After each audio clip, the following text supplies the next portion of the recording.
Zrumbesh.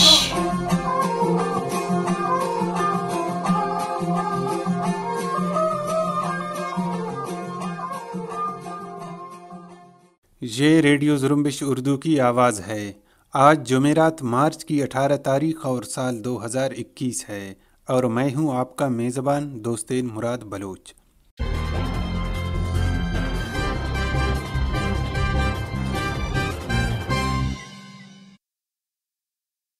Radio Zrumbesh کے آج کی نیوز بلیٹن میں بلوچستان سمیت علاقائی اور عالمی خبریں شامل ہیں۔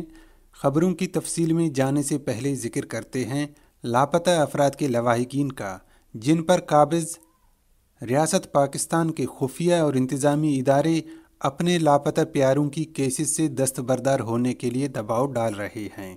ریڈیو زرمبش کو ملنے والی اطلاعات کے مطابق سندھ کے مرکزی شہر کراچی میں سی ٹی ڈی حکام نے جبری طور پر لاپتہ راشد حسین کے گمشدگی کے حوالے سے اہل خانہ جبکہ لاپتہ نسیم بلوچ کی منگتر ہانی گل بلوچ کو کیسز واپس لینے کے لیے بلا کر دباؤ ڈالا ہے اور کیسز سے دستبردار نہ ہونے کی صورت میں سنگین نتائج کی دھمکی دی ہے، جبکہ ہانی گل بلوچ کو قتل کرنے کی کوشش بھی کی گئی ہے، جس میں انہیں چہرے پر زخم آئے ہیں۔ پہلے ذکر کرتے ہیں لاپتہ انسانی حقوق کے کارکن راشد حسین بلوچ کی، جس کے والدہ کا کہنا ہے کہ انہیں ایئرپورٹ تھانہ کراچی میں طلب کر کے راشد حسین کے حوالے سے ایک گمراہ کن اور جھوٹ پر مبنی حلفیہ بیان پر دستخط کرنے کو کہا گیا۔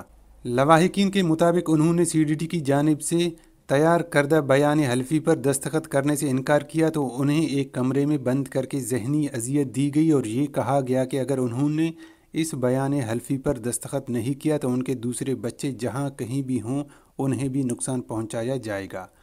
لواحقین کے مطابق جب انہیں وہاں سے جانے دیا گیا تو کافی دیر تک گاڑی کے ذریعے بھی ان کا پیچھا کیا گیا۔ راشد حسین کی والدہ کے مطابق پولیس کی طرف سے جعلی بیان حلفی میں لکھا گیا ہے کہ راشد حسین دبئی میں بغیر پاسپورٹ کے کام کرنے کی وجہ سے پکڑا گیا ہے، جہاں سے انہیں داربندن ڈیپورٹ کیا گیا، جس کے بعد سے وہ لاپتہ ہے۔ راشد حسین کے لواحقین نے مزید کہا کہ وہ سی ٹی ڈی کی اس عمل کو مسترد کرتے ہوئے راشد حسین بلوچ کی بحفاظت بازیابی چاہتے ہیں۔ راشد حسین بلوچ کی بہن فریدہ بلوچ نے کہا ہے کہ میرے بھائی کی جبری گمشدگی اور پاکستانی تحویل میں ہونے کی تمام دستاویزی شواہد موجود ہیں۔ فریدہ بلوچ نے کہا کہ سی ٹی ڈی حکام کی جانب سے پیر کے روز میری والدہ اور خاندان کے دیگر افراد کو زدوکوب کیا گیا۔ انہوں نے کہا کہ میری والدہ، بہو اور بھتیجی کے ہمراہ لاپتہ افراد کے قائم کردہ کمیشن کے بلانے پر کراچی پہنچے تھے۔ فریدہ بلوچ نے کہا کہ راشد حسین کی پاکستان منتقلی کی تصدیق خود سی ٹی ڈی کے سربراہ عبداللہ شیخ نے پاکستانی میڈیا میں کی تھی اور ہمارے پاس وہ تمام شواہد موجود ہیں جن سے ہم ثابت کر سکتے ہیں کہ راشد حسین پاکستان کے تحویل میں ہیں۔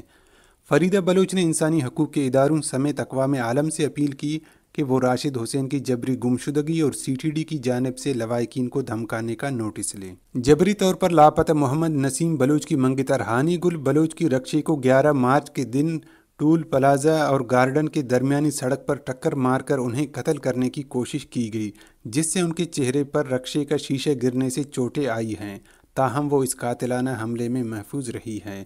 ہانی گل بلوچ کا کہنا تھا کہ 10 مارچ کی رات 3 بجے کے قریب انہیں ایک کال آئی جس میں انہیں دھمکایا گیا کہ اپنے کیس سے دستبردار ہو جاؤ۔ انکار پر 11 مارچ کو ان کے ساتھ یہ واقعہ پیش آیا۔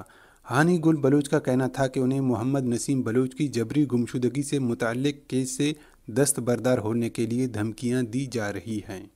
ریڈیو زرمبش نے 2 مختلف پروگرام نشر کیے ہیں جن میں ہانی گل بلوچ اور مہذب بلوچ نے ان واقعات کی تفصیلات پر روشنی ڈالی ہے۔ دونوں پروگرام آپ ہماری یوٹیوب چینل پر سن اور فیس بک پیج پر پڑھ سکتے ہیں۔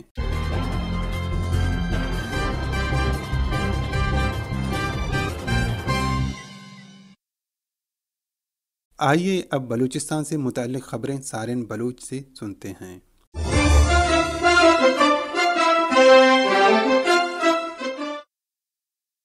بلوچستان کے مختلف علاقوں میں قابض پاکستانی فورسز کی طرف سے جارحیت کا سلسلہ جاری ہے۔ ریڈیو زرمبش کو ملنے والی اطلاعات کے مطابق کیچ کے علاقے مند میں گزشتہ 6 روز سے جارحیت کا سلسلہ جاری ہے۔ جہاں مختلف علاقوں کی ناکہ بندی کی گئی ہے، جبکہ زمینی فوج نے مغربی بلوچستان سے منسلک سرحدی علاقوں میں بھی نقل و حرکت بڑھا دی ہے۔ کیچھی کے علاقے تمب میں کلبر کے گردنواں میں پاکستانی فوج کی جانب سے فوجی جارحیت جاری ہے، جہاں مختلف علاقے قابض فورسز کے محاصرے میں ہیں، جبکہ کلبر اور گومازی کے گردنواں کے علاقوں میں بھی منگل کی صبح پاکستانی فورسز نے پیش قدمی کی ہے اور مذکورہ علاقوں کی جانب فورسز کے گاڑیوں کی بڑی تعداد کو جاتے ہوئے دیکھا گیا ہے۔ مقامی ذرائع کے مطابق قابض فورسز نے ناکہ بندی کی ہے اور مختلف مقامات پر مورچے قائم کیے ہیں۔ دوسری طرف پنجگور کے پروم میں قابض پاکستانی فورسز نے جارحیت کر کے ایک نوجوان کو قتل جبکہ ایک نوجوان کو جبری طور پر لاپتہ کر دیا ہے۔ ریڈیو زرمبش کو ملنے والی اطلاعات کے مطابق پروم بارڈر پر منگل کی رات قابض پاکستانی فورسز نے فائرنگ کر کے زہیر احمد ولد عبدالعزیز کو قتل کر دیا ہے۔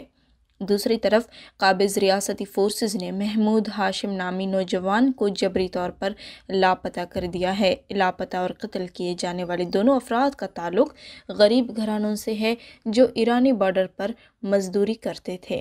بلوچ نیشنل موومنٹ کے مرکزی ترجمان نے کہا ہے کہ 17 مارچ سال 2005 کو ڈیرہ بگٹی میں 70 سے زائد افراد کی شہادت بلوچ قومی تاریخ کا ایک ناقابل فراموش دن ہے۔ اس دن پاکستان نے نواب اکبر خان بگٹی کے بیٹھک پر بے دریغ بمباری کر کے 70 سے زائد بلوچ قتل کر دیے۔ ان میں زیادہ تعداد ہندو بلوچوں کی تھی جو صدیوں سے بلوچ وطن میں انتہائی چین و سکون سے رہ رہے تھے۔ BNM ترجمان نے کہا، شہداء کے لہو نے بلوچ اور دشمن کے درمیان ایک خلیج بنا دیا ہے۔ اس لہو نے قابض اور مقبوضہ کے رشتے کو مزید واضح کر کے ہمیں پیغام دیا ہے کہ پاکستان سے نجات اور آزادی کے بغیر اسی طرح ہمارا خون بہتا رہے گا۔ ایک اور بیان میں بلوچ نیشنل موومنٹ کے مرکزی ترجمان نے BSO آزاد کے سابق چیئرمین زاہد بلوچ کی جبری گمشدگی کو 7 سال مکمل ہونے پر کہا کہ علم اور مضبوط سیاسی نظریے سے لیس بلوچ طلبہ تنظیم کے سربراہ کی دن کی روشنی اور آنکھوں کے سامنے جبری گمشدگی انسانی حقوق کی دعوے دار عالمی و علاقائی تنظیموں کے وجود پر ایک سوالیہ نشان ہے، بالخصوص ایشین ہیومن رائٹس کمیشن، جس کی یقین دہانی پر BSO نے اپنا بھوک ہڑتالی کیمپ ختم کی تھی۔ BNM ترجمان نے کہا کہ ایشین ہیومن رائٹس کمیشن اپنے وعدوں پر عمل کر کے زاہد بلوچ کی عدم بازیابی کے خلاف آواز اٹھائے تاکہ ذمہ دار ادارے پر لوگوں کا بھروسہ قائم رہے۔ کراچی کے علاقے اورنگی ٹاؤن میں پاکستانی رینجرز پر بم حملے کی ذمہ داری بلوچ لبریشن آرمی کے ترجمان جیند بلوچ نے قبول کرتے ہوئے کہا ہے کہ BLA کے سرمچاروں نے کراچی کے علاقے اورنگی ٹاؤن میں پاکستانی فورس رینجرز پر ریموٹ کنٹرول بم سے حملہ کیا، جس سے رینجرز کا ایک اہلکار ہلاک اور 3 شدید زخمی ہوئے، جبکہ رینجرز گاڑی کو شدید نقصان پہنچا۔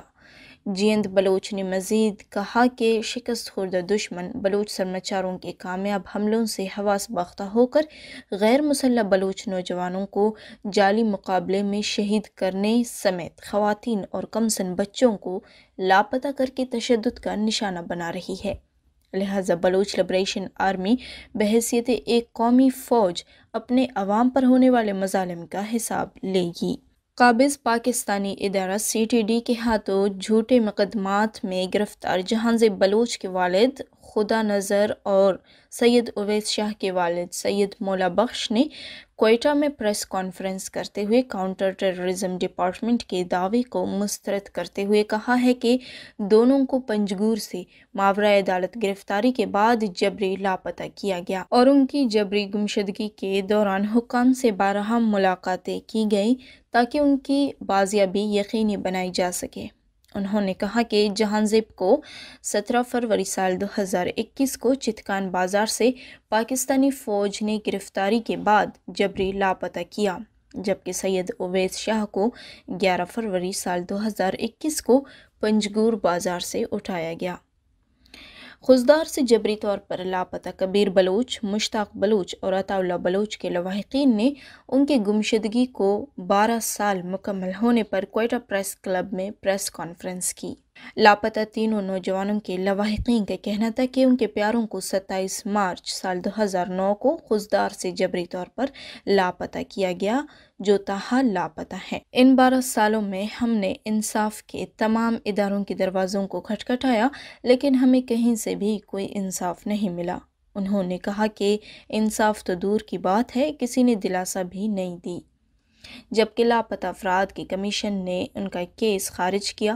لواحقین کا کہنا تھا کہ کبیر بلوچ، مشتاق بلوچ اور عطا اللہ بلوچ کو 12 سال کا طویل عرصہ مکمل ہونے پر اقوام متحدہ اور انسانی حقوق کی تنظیموں، حکومت اور عدالتوں کی توجہ مبذول کرانے اور ان کی بحفاظت بازیابی کے لیے 26 مارچ سال 2021 کو Voice for Baloch Missing Persons کے کیمپ میں علامتی بھوک ہڑتال پر بیٹھیں گے۔ 26 مارچ کو ہی شام 6 بجے سے 12 بجے تک ٹویٹر پر #ریلیز بلوچ مسنگ پرسنز #، کے ساتھ آن لائن کیمپین چلائیں گے اور 27 مارچ کو کوئٹہ پریس کلب کے باہر مظاہرہ کریں گے۔ ہرنائی کوئلہ کان میں ہلاک 7 کارکنوں کی لاشیں 17 گھنٹوں بعد نکال لی گئی۔ ڈپٹی کمشنر ہرنائی سہیل انور ہاشمی کے مطابق ہرنائی سے تقریباً 45 کلومیٹر دور تورغر کے کول مائنز ایریا میں پیش آیا، جہاں کان منہدم ہونے اور آکسیجن کی کمی کی وجہ سے 1200 سے 1400 فٹ کی گہرائی میں 7 کارکن پھنس گئے۔ دوسری طرف کوئٹہ میں فائرنگ کے 2 مختلف واقعات میں 2 افراد ہلاک جبکہ 1 شخص زخمی ہوا ہے۔ اطلاعات کے مطابق ڈاک خانہ کالونی میں نامعلوم مسلح افراد نے ایک گھر پر فائرنگ کی، جس کے نتیجے میں 2 افراد موقع پر ہلاک ہو گئے، جن میں سے ایک شخص کی شناخت طارق اعوان کے نام سے ہوئی ہے اور تعلق پنجاب سے بتایا جاتا ہے، جبکہ دوسرے شخص کی فوری طور پر شناخت نہیں ہو سکی۔ فائرنگ کا دوسرا واقعہ بائی پاس کے قریب پیش آیا، جہاں نامعلوم افراد کی فائرنگ سے ایک شخص زخمی ہوا۔ پاکستان کے سپریم کورٹ نے بلوچستان ہائی کورٹ کے دسمبر سال 2020 کے اس حکم کو معطل کر دیا ہے جس میں defence housing authority (DHA) Quetta act 2015 کی متعدد دفعات کو غیر آئینی قرار دیا گیا تھا۔ پاکستانی سپریم کورٹ کے مطابق جسٹس عمر عطا بندیال، جسٹس قاضی امین احمد اور جسٹس مظہر حسین نقوی پر مشتمل سپریم کورٹ کے 3 رکنی بینچ نے کوئٹہ DHA کو گرانٹ آف لیو کی بھی اجازت دے دی۔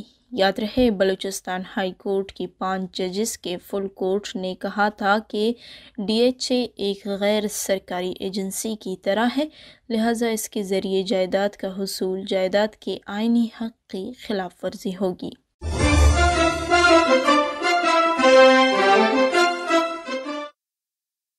یہ تھیں سارن بلوچ۔ اب علاقائی اور عالمی خبریں پیش کریں گے خلیل واڈیلا۔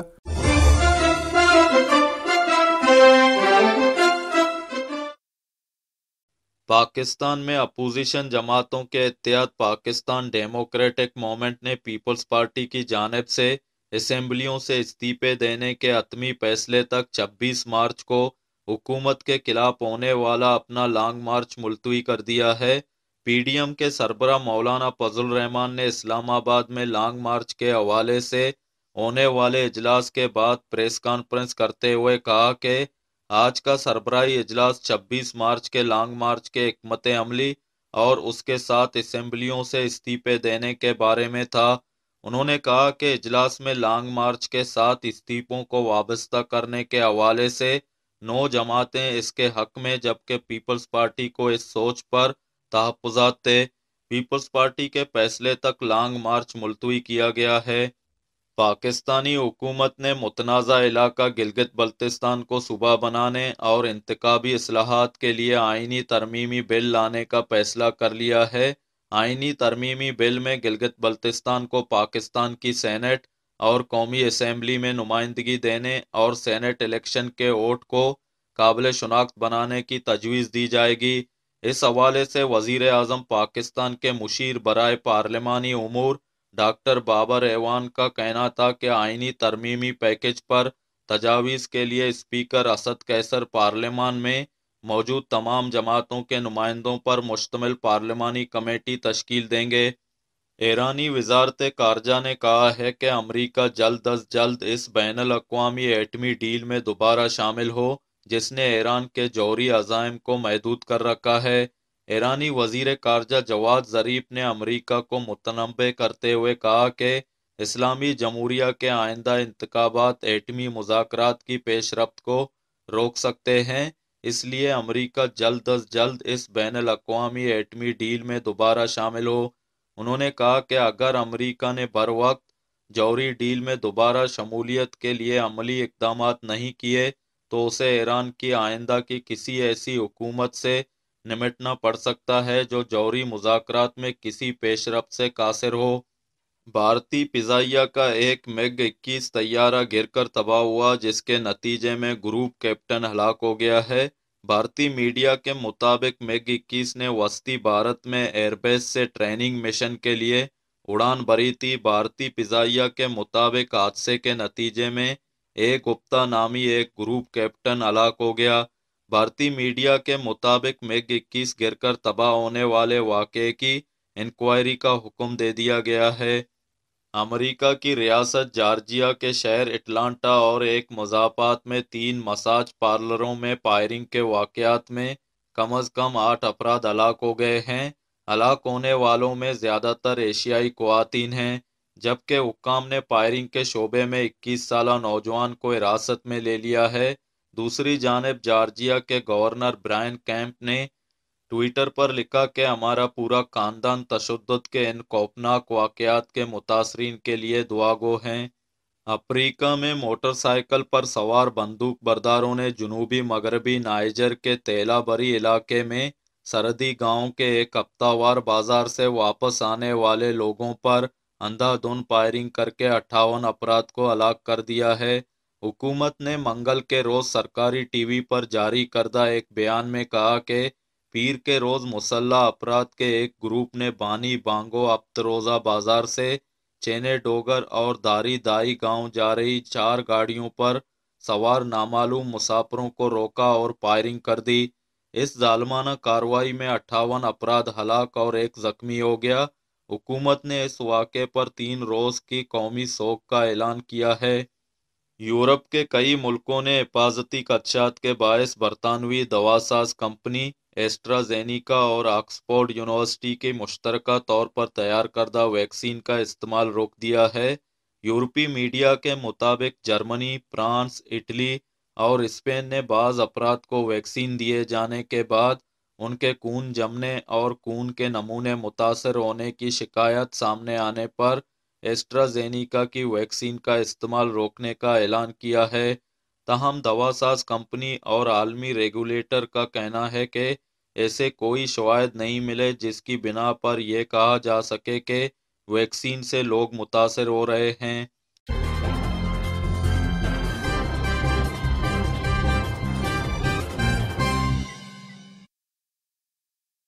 اسی کے ساتھ ہی آج کے نیوز بلیٹن کا اختتام ہوتا ہے۔ دوستین مراد بلوچ کو اجازت دیجیے۔